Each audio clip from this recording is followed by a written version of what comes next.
வணக்கம் வணக்கம் வணக்கம். உலகம் முழுவதும் ஆழ்ந்து கொண்டிருக்கிற அத்தனை அன்பர்களுக்கும் நெஞ்சார்தலுக்கான வணக்கங்கள். உங்கள் அன்பு தமிழுடன் சேலம் ஆர்ஜே குட்டி பிரகாஷ்.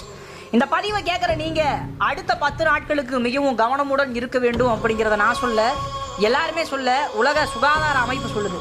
இந்த பதிவு பூமித்ரா பயோகிரீன் வேர்ல்டின் சார்பாகவும் பூமித்ரா உயிர் பச்சை உலகத்தின் சார்பாகவும் அது மட்டுமல்லாமல் தமிழ்நாடு அன்னை அனைத்து வாகனர் ஓட்டுநர் நலச்சங்கத்தின் சார்பாகவும் இந்த பதிவு. நம்ம கண்ணு முன்னாடியே பாத்தீங்கன்னா நமக்கு தெரிஞ்சவங்க பல பேர் இறக்குறாங்க. அதனால் வரக்கூடிய நாட்கள் அனைவரும் மிகுந்த எச்சரிக்கையுடன் இருக்கணும் அப்படின்னு கேட்டுக்கிறேன். அது மட்டும் இல்லாம கண்ணுக்கே தெரியாம இருக்கிற அந்த கொரோனாவை ஒழிக்கிறதுக்கு ஒரே ஒரு வழி, தனித்திரு, விழித்திரு, வீட்டிலிரு அப்படிங்கிறது மட்டும்தான். கடந்த ஒரு 24 மணி நேரத்துல, கடந்த ஒரு 4 நாட்கள்ல படிப்படியா கொரோனா குறைஞ்சாலுமே தெருக்கு தெரு, வீதிக்கு வீதி பாத்தீங்கன்னா பல பேர் இறந்துட்டு இருக்காங்க.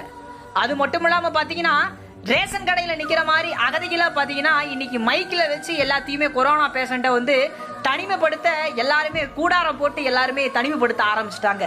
அதனால இந்தியர்கள் மேம்படவில்லை என்றால் சமுதாய பரிமாற்றம் என்று பொருள்படும் 3வது படியில் இந்தியா நுழைவதாக ICMR WHO தெரிவித்துள்ளது. இந்தியா 3ஆம் கட்டத்திற்கு அல்லது சமுதாய பரவலுக்கு சென்றால் இந்தியாவில் ஒவ்வொரு நாளும் 50,000 மரணங்கள் ஏற்படக்கூடும். ஏனென்றால் இந்தியாவின் மக்கள் தொகை அடர்த்தி மற்ற நாடுகளை விட அதிகமாக உள்ளது. அனைத்து குடிமக்களும் தயவு செய்து 10 நாட்கள் வரை வெளியே வர வேண்டாம். ஏனென்றால் நாளை மறுநாள், ஏன் வரும் நாட்களில் இந்தியா 3ஆம் நிலைக்கு செல்ல போகிறது. எனவே தயவு செய்து அனைவரும் உள்ளே இருங்கள்.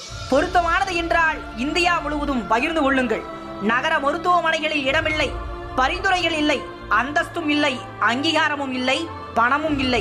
உங்களை பாதுகாத்துக் கொள்வதற்கு ஒரே ஒரு தீர்வு, அனைத்து குடும்ப உறுப்பினர்களும் தயவு செய்து கவனிக்கவும்.